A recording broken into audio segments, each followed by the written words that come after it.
या देवी सर्वभूतेषु विष्णुमायेति शब्दिता।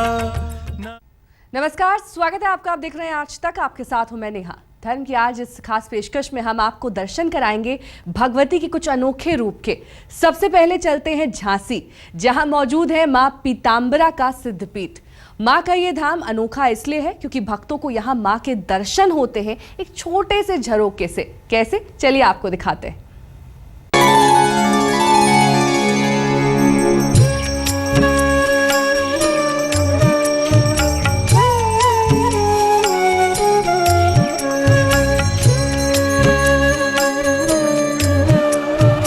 पीला वस्त्र, पीला प्रसाद।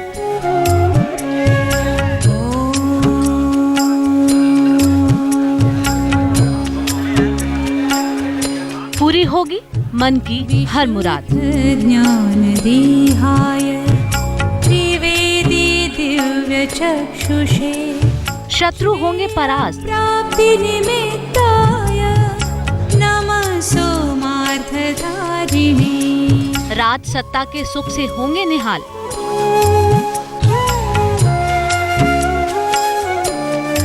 जब मिलेगा मां पीताम्बरा का आशीर्वाद।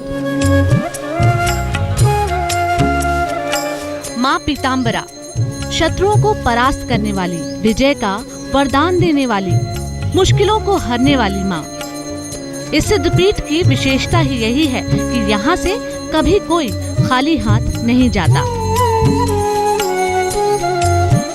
यहाँ कोई पुकार कभी अनसुनी नहीं रहती। राजा हो या रंग, माँ के नेत्र सभी पर एक समान कृपा बरसाते हैं। न मंत्रो न औषधं तत्र न किंचित अपि विद्यते। माँ पीताम्बरा का ये सिद्धपीठ मध्य प्रदेश के दतिया जिले में स्थित है, जिसकी स्थापना 1935 में परम तेजस्वी स्वामी जी के द्वारा की गई। माँ पीताम्बरा का जन्म स्थान, नाम, कुल आज तक रहस्य बना हुआ है। माँ का ये चमत्कारी धाम स्वामी जी के जप और तप के कारण ही एक सिद्धपीठ के रूप में देश भर में जाना जाता है। पीताम्बरा पीठ एक सिद्ध पीठ है, तांत्रिक पीठ है, और यहाँ पर जो भी साधक अपनी भावना के अनुसार आता है उसे वही सब कुछ प्राप्त होता है। चतुर्भुज रूप में विराजमान मां पीताम्बरा के एक हाथ में गदा, दूसरे में पाश, तीसरे में वज्र और चौथे हाथ में उन्होंने राक्षस की जिह्वा थाम रखी है। भक्तों के जीवन में मां के चमत्कार को आए दिन घटते देखा जा सकता है, लेकिन इस दरबार में भक्तों को मां का दर्शन एक छोटी सी खिड़की से ही होता है। दर्शनार्थियों को मां की प्रतिमा को स्पर्श करने की मनाही है। माना जाता है कि मां बगलामुखी ही पीताम्बरा देवी हैं, इसलिए उन्हें पीली वस्तुएं चढ़ाई जाती हैं। लेकिन मां को प्रसन्न करना इतना आसान भी नहीं है। इसके लिए करना होता है विशेष अनुष्ठान, जिसमें भक्त को पीले कपड़े पहनने होते हैं। मां को पीली वस्तुएं चढ़ाई जाती हैं और फिर मांगी जाती है मुराद। कहते हैं विधि विधान से अगर अनुष्ठान कर लिया जाए तो मां जल्द ही पूरी कर देती हैं भक्तों की मनोकामना। मां पीताम्बरा को राजसत्ता की देवी माना जाता है और उसी रूप में भक्त करते हैं मां की आराधना। राजसत्ता की कामना रखने वाले भक्त यहाँ आकर गुप्त पूजा अर्चना करते हैं। मां पीताम्बरा शत्रुनाश की अधिष्ठात्री देवी हैं तथा राजसत्ता प्राप्ति में मां की पूजा का विशेष महत्व होता है। जागृत पीताम्बरा एक महाशक्ति है जो शत्रुओं पर विजय प्रदान करती है, शत्रु पीड़ा से मुक्त करती है और व्यक्ति की जो अभिलाषा होती है उसे पूर्ण करती है। मंदिर में मां पीताम्बरा के साथ ही खंडेश्वर महादेव और धूमावती के दर्शनों का सौभाग्य भी मिलता है। मंदिर के दाईं ओर विराजते हैं खंडेश्वर महादेव, जिसकी तांत्रिक रूप में पूजा की जाती है। महादेव के दरबार से बाहर निकलते ही दर्शन होते हैं 10 महाविद्याओं में से एक मां धूमावती के। सबसे अनोखी बात ये है कि भक्तों को मां धूमावती के दर्शन का सौभाग्य केवल आरती के समय ही प्राप्त होता है, क्योंकि बाकी समय मंदिर के कपाट बंद रहते हैं। मां के वैभव से ही सभी की मनोकामना पूरी होती है। भक्तों को सुख, समृद्धि और शांति मिलती है। यही वजह है कि माँ के दरबार में दूर दूर से भक्त आते हैं, माँ की महिमा गाते हैं और झोली में खुशियाँ भरकर घर ले जाते हैं। झांसी से अमित कुमार श्रीवास्तव के साथ आज तक ब्यूरो। अब बात देवी के एक अनूठे रूप की। अनूठा इसलिए क्योंकि मंदिर में तो देवी की पूरी प्रतिमा मौजूद है, लेकिन भक्तों को दर्शन होते हैं केवल मां के नेत्रों के। साथ ही रोजाना होने वाले माता की भव्य श्रृंगार को देखने का मौका कोई भी भक्त अपने हाथ से जाने नहीं देना चाहता।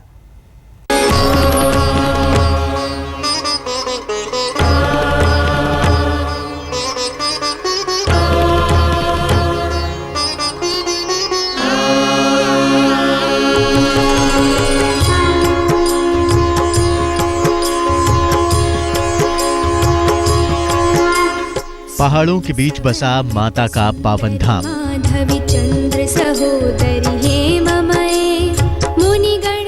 वो दरबार जहां पहुंचने के लिए भक्त ना तो ऊंचे नीचे रास्तों की परवाह करते हैं और ना ही राह में आने वाली मुश्किलों की, क्योंकि मां के इस दर से कभी कोई खाली हाथ नहीं जाता।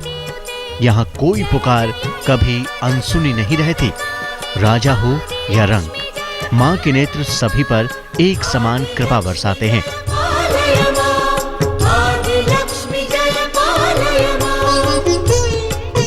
वैसे तो देवी हर रूप में अपने भक्तों पर बरसाती हैं कृपा, लेकिन पुणे के सेनापति बापट मार्ग पर मां चतुर्श्रृंगी का 250 साल पुराना मंदिर सुनाता है कहानी। एक भक्त की आस्था की, उसके विश्वास की। क्या है इस मंदिर के बनने की कहानी, ये तो हम आपको बताएंगे, लेकिन पहले जानते हैं मां चतुर्श्रृंगी की महिमा। सबसे पहले बात मां के नाम की, जिनके भक्त चतुर्श्रृंगी के नाम से उन्हें पुकारते हैं, जो नासिक में मौजूद मां सप्तश्रृंगी का प्रतिरूप मानी जाती हैं।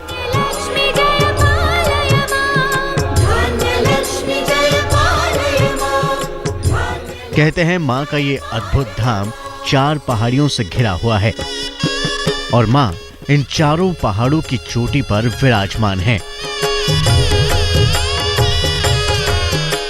ये देवी की गुफा जो कोई एक डोंगर के ऊपर है, पहाड़ के ऊपर है, वो पहाड़ को 4 कॉर्नर्स होने की वजह से उसको चतुश्रृंग कहा गया और इसीलिए ये देवी का नाम चतुश्रृंगी ऐसे शब्द जगह पे प्रसिद्ध हो गया। जय वरवर्णिनी वैष्णवी भार्गवी मंत्र स्वरूपिणी मंत्रमये। मां के इस पावन धाम तक पहुंचने के लिए भक्त करीब 110 सीढ़ियां चढ़कर यहां पहुंचते हैं, जिसके बाद उनको दर्शन होते हैं मां के ऐसे रूप के जिसे देखकर ऐसा लगता है मानो मां की आंखें अपने भक्तों का ही इंतजार कर रही हों। क्योंकि इस मंदिर में मां की प्रतिमा की सजावट कुछ इस तरह से की है जिसमें केवल उनके नेत्रों के ही दर्शन भक्तों को होते हैं। उनका बाकी शरीर वस्त्र आभूषणों से ढका होता है।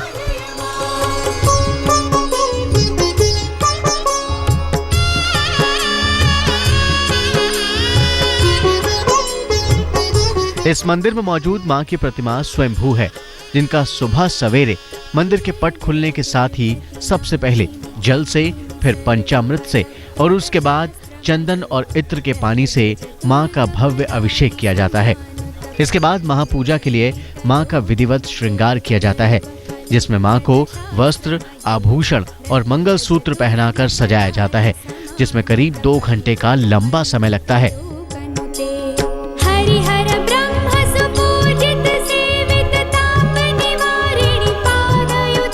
देवी के उपासना में यहाँ सुबह से पूजा होती है, बहुत लोगों के अभिषेक होते हैं, उसके अंदर महापूजा तक होते हैं और वह सुबह चलती है। उसके बाद दोपहर को खाने का नैवेद्य दिया जाता है। उसके बाद शाम को हमारी तरफ से सायं आरती होती है, 3 बार सुबह शाम को होता है।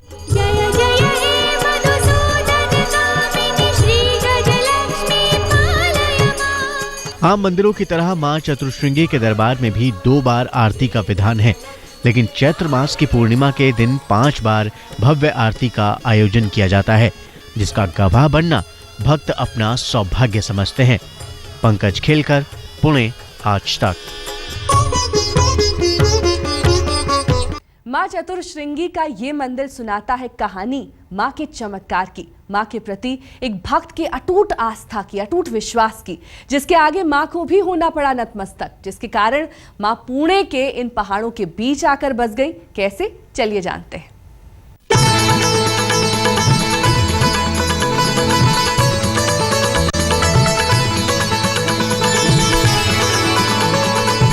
चमत्कार की ढेरों कहानियां अपने अंदर समेटे पहाड़ी पर विराजमान है माँ चतुश्रृंगी।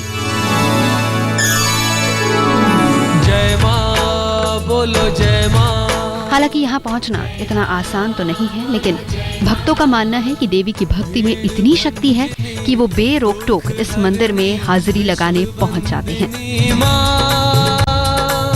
तेरे द्वारे जो भी आए मन की मुरादें पाए माँ।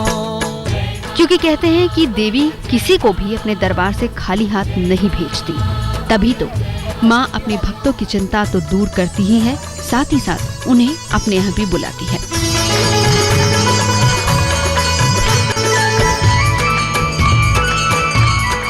पुणे का चतुश्रृंगी मंदिर सुनाता है कहानी माँ के प्रति एक भक्त के अटूट विश्वास की। रोशनी में नहाया ये मंदिर कहता है कहानी आस्था की जीत की। कहते हैं पेशवा राज में दुर्लभ सेठ नाम का एक व्यापारी हुआ करता था, जो नासिक में स्थित माँ सप्तश्रृंगी के दर्शनों के लिए हर 15 दिन पर पुणे से नासिक की पैदल यात्रा किया करता था। तू ही काली भद्र काली, तू ही है पावागढ़ वाली। करीब 250 किलोमीटर का ये कठिन सफर, जहाँ ऊंची नीची पहाड़ियाँ, उबड़ खाबड़ पगडंडियाँ भी माँ के इस भक्त की श्रद्धा को नहीं डिगा पाई। महेश मानते माँ का ये अनन्य भक्त सभी मुश्किलों को पीछे छोड़कर हर 15 दिन पर माँ के दर्शन के लिए पहुँचता था। ये सिलसिला सालों तक यूं ही चलता रहा, लेकिन हर गुजरते दिन के साथ व्यापारी की उम्र उसके भक्ति के आड़े आने लगी। आशा पूर्ण कर दो माँ। दुर्लभ सेठ को सप्तश्रृंगी की पहाड़ियों पर चढ़ना मुश्किल लगने लगा। माँ के दर्शन न कर पाने के कारण दुर्लभ सेठ का मन विचलित रहने लगा। लेकिन एक रात माँ ने उनके सपने में आकर उनके पास आने की बात कही और चतुश्रृंगी की पहाड़ियों पर जाने के लिए कहा। जो भी आए मन की मुरादें पाए माँ। सपने में उनको दृष्टांत दिया और बोला कि अगर मेरा भक्त मेरे पास नहीं आ सकता तो मैं मेरे भक्त के पास जाऊंगी, और उनको बोला कि पुणे स्थित वायव्य दिशा की पहाड़ी पर आप खुद काम कर दो, वहां पर मेरा तांदड़ा यानी देवी का सिर्फ मुखौटा वो बैठे हुए स्थिति में आपको मिलेगा। धर्म में हमारी इस खास पेशकश में बस इतना ही। देश और दुनिया की तमाम खबरों के लिए देखते रहिए आज तक। या देवी सर्वभूतेषु विष्णुमायेति शब्दिता।